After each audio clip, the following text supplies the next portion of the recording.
now. Take a step outside and seize the day now.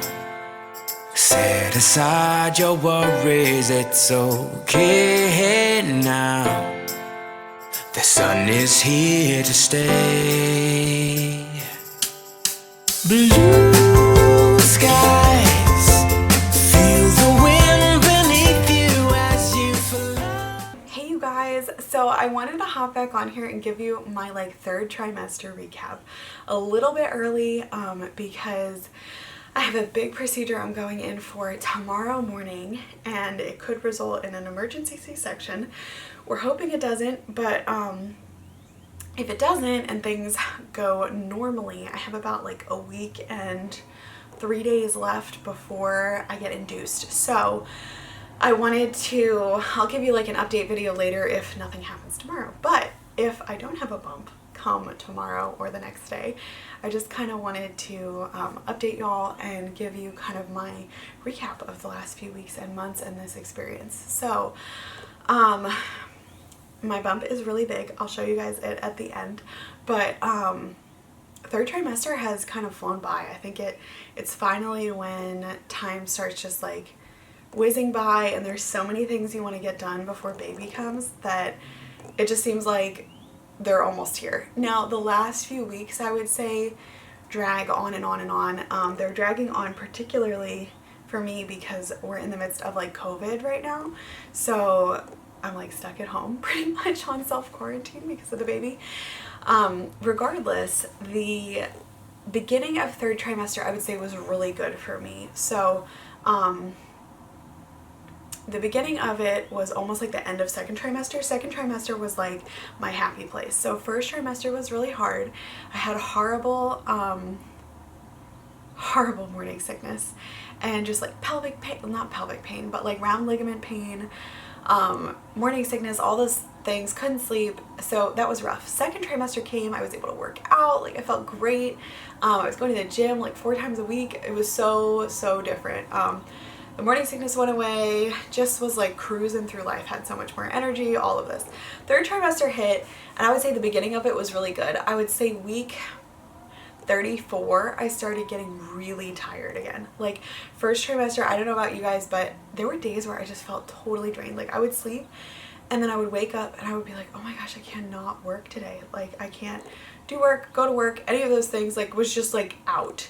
And you have to, if you're working and whatnot or in grad school or whatever, but it was rough. And third trimester, that definitely comes back. I think you need a lot more sleep. I'm someone that can usually function off of very little sleep, 5 hours I'm fine, 6, well I'm not fine, but I can survive, and I'm a moderately pleasant person. My sister's a gremlin on that much sleep, but my husband and I can function on little sleep. But that definitely, it was humbling for me in third trimester because I realized how much more sleep my body has.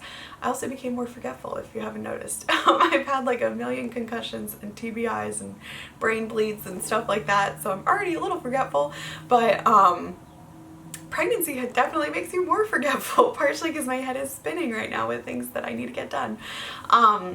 Let's see, I started getting really bad acid reflux towards, I would say the middle of third trimester.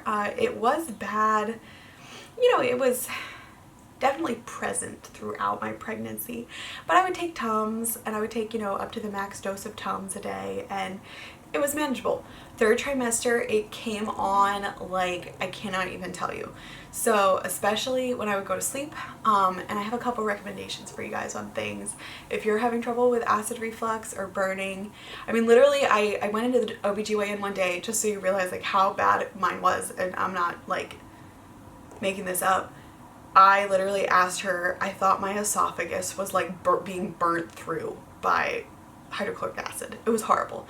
Obviously it wasn't. I'm here, I'm fine, I'm still able to eat food, but I ended up, so first of all, it has a lot to do with your positioning. So if you're sleeping flat, if you're laying down on the couch after eating, any of those things definitely make mine worse. You probably shouldn't be sleeping flat anyways at this point, just because of baby's circulation. You don't necessarily have to sleep on your left side. Your baby's not gonna die if you don't sleep on your left side. Honestly, sleeping on my left side is not comfortable for me at all. It has not been comfortable towards the end of this pregnancy at all. So if you're not into left side, that's fine. You can sleep on your right side, or you can sleep relatively flat with a pillow propped up on either, like on one hip or another, so it does like tilt your back. As long as you're not totally flat, that inferior vena cava is not being compressed by the weight. Now, again, I'm not a doctor. Ask your doctor all these things. I do have a background in these things, but I am not your doctor. So definitely get another opinion and double check, but this is what mine said, and this has been my experience. So that being said, mine got really bad in the evenings, and I was taking Tums and it was not helping. I was really monitoring like what foods were making it worse, and I ended up finding out that I should be taking Pepcid. So you can take Pepcid, go to the store, get yourself Pepcid. If Tums are not helping anymore, put yourself on some Pepcid. It has been so much better. Now there is a limit on how much Pepcid you can take, but it's like, I just use mine, I wait, I don't take it, you know, at certain intervals. I just wait until I am like really in need of it, and it's so good. I cannot even tell you how much that has helped. So that's okay. So at the beginning of, what was it, month 7, I guess, I wrote, Drew is hanging out in the bottom left of my tummy. He wakes up when I wake up in the morning, and when we talk to him, we're so excited.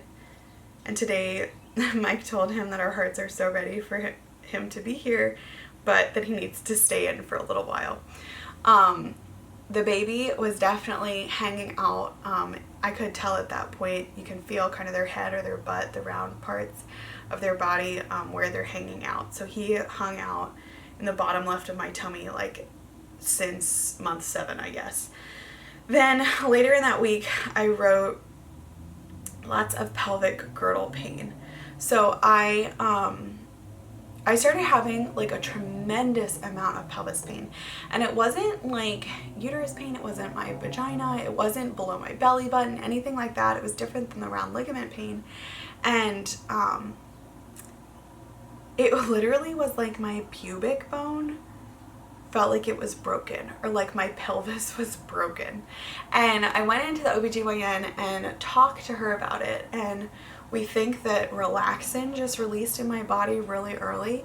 It's a hormone that helps your body relax and your pelvic bones and muscles relax and actually separate to allow for an easier birth. Now, mine happened pretty early, and so I went from being able to walk, I was walking like 3 miles, probably at the beginning of month 7, and then I could not walk. Like this pain, if you're having pain where it feels like your pubic bone hurts, or for me the pain was the worst when I would like put jeans on or put pants on where you had to stand on one leg. Like when you're standing on one leg or another, it feels like your pelvis is like breaking. Stairs hurt a little bit. Getting out of the car hurt really badly, like that rotation out of the car. And then moving on soft surfaces, so like changing sides in the middle of the night in bed, or kind of scooching like on the couch, anything like that was so painful. So that is pelvic girdle pain, and is something you can talk to your doctor about if you're having it. Then at about month, what was this, almost month 8, I wrote, this is TMI, I wrote, stuff came out of my boobs today. I was in the shower, I pushed on one and it leaked, and stuff came out of the other one too. So weird.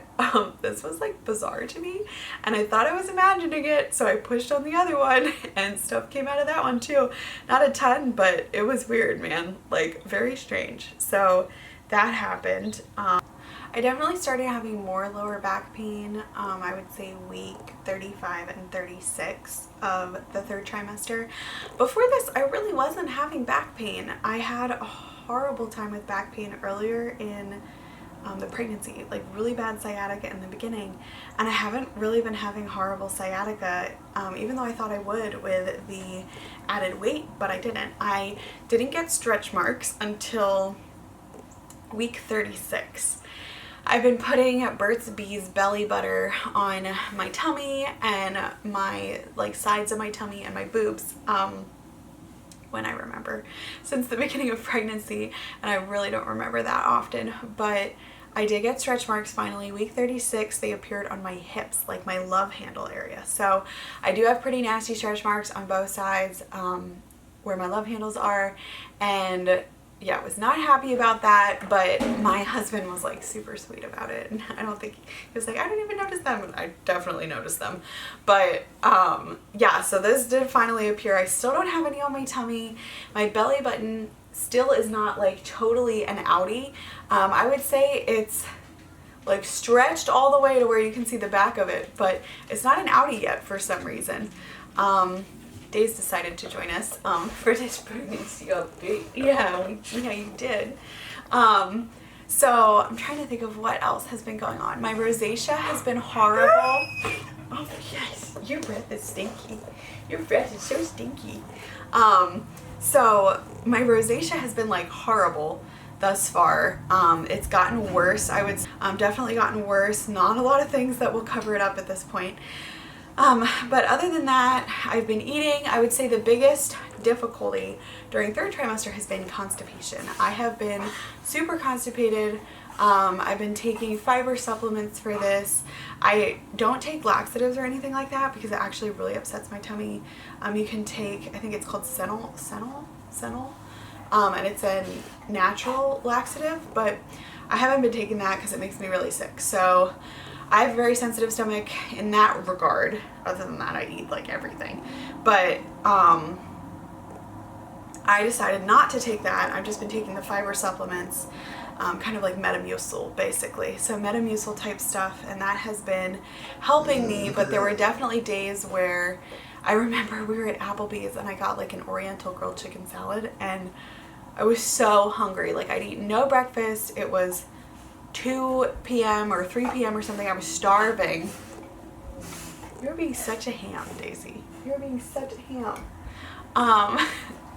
And I got 2 bites in, and I literally thought the food was gonna like come out of my throat. Like I felt like there was no more room in my digestive tract, and this may or may not have been true, but I felt almost as if like I was a gastric bypass surgery patient, the way, you know, their stomach gets stapled at a certain point and they can only have a few bites of food, and that's what it was like for me with every meal. So until I got the constipation dealt with the fiber, that was rough. If that's something you are struggling with, I hear it's really bad after you give birth, so I would just be prepared for that, either late in third trimester or after birth, because it's a thing, and it's a thing that people don't want to talk about, but you know, it happens, and it's the body, and you know, it's a miracle having a baby and creating a baby, but there's some weird stuff that goes along with it. So anyways, that is that part of things. Other than that, I definitely am sleeping more now. I know I mentioned that I need more sleep, but I'm also nesting at this point. I am 37 weeks and 4 days, I think, today. Oh my gosh, I want to clean my house so bad, and I'm currently on like bed rest, so I can't lift things, I can't move, I can't do stairs, all that kind of stuff. Needs to be really limited until the procedure tomorrow, because I went in and found out that I was actually a lot more dilated than I thought. So they really don't want my water to break at this point, because they feel baby's feet, and either his feet or the cord are gonna come flying out first. So that is not what we want to have happen. So I am on bed rest, but other than that, I have gotten his nursery totally set up, and if you haven't seen the nursery reveal video, definitely check it out. It's super cute. I love it. And then I've been gardening and trying to plant all my veggies and flowers that I want to have grow, and oh my gosh, we've been dealing with crazy wind, so I've been like trying to spray them to keep them from getting wind burnt, and Other than that, I just want to clean. Like I'm like want to clean my baseboards, and I made a ton of food. My mom made a ton of food. Everybody made us food basically to put in our freezer, so we have a bunch of stuff frozen and prepped for baby. Daisy's ready. Daisy got a bath this week, didn't you? Yes, you did. Daisy got a bath, so she's ready to go. She hasn't got a bath in like 3 months, but Labradors also have self-cleaning fur, so yes, you're a pretty puppy. You're upside down. But anyways, so we're pretty much ready to go for baby. Other than that, I've been on my prenatals. I've been supplementing with a little extra vitamin C because of COVID, and that's one of the best ways that they're treating COVID right now in New York. So yeah, that's pretty much my 3rd trimester update. I'll give you guys a bump date as well. I'll show you my bump. Here, I don't know if you guys can see me. Here's my bump. What is it, Daisy? You're taking the camera? You're taking the screen time? This is what it looks like from the side. This is what it looks like. And that's it. Okay, please excuse my messy bathroom, but I figured I'd show it to you guys this way. So here it is from the front. I do have the linea nigra now, that black line that kind of comes down the front of you. And there's my bump from the side. He's so big now. The remnants of my abs. But yeah, so that is the bump. Hey now, take a step outside and seize the